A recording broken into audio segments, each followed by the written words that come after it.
los palos, por ejemplo, ese está más grande que el palo guía, no importa. No importa. No importa. La idea del palo guía solamente es que den sostén a toda la estructura de la pirámide, nada más. ¿Sí?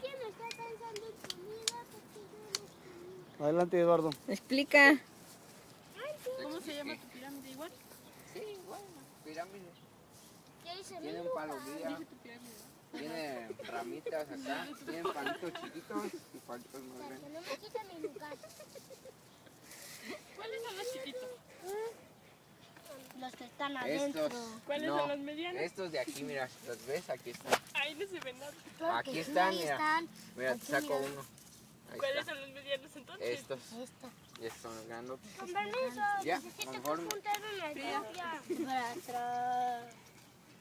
Ya te explicaron bien el cerillo. ¡Aléjense! ¡Basta ya!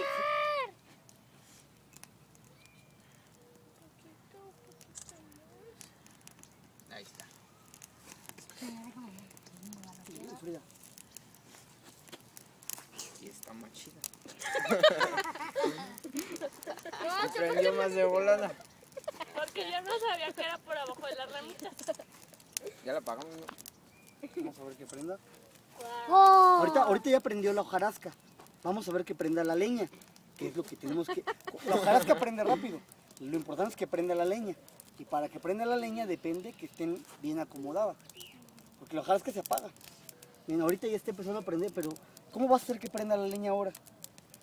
Se te está apagando y se te está acabando la hojarasca. ¿Qué haces? ¿Quieres más para esto? Oye. El palito. Dame más. No. No, hacer más hojarasca no. ¿Qué puedes hacer ahí? Sóplale. Pero tienes que soplarle, no, de abajo hacia arriba. Ya prendió. No, tienes que estar nada más de abajo. No debes soplar tan fuerte, soplarle quedito.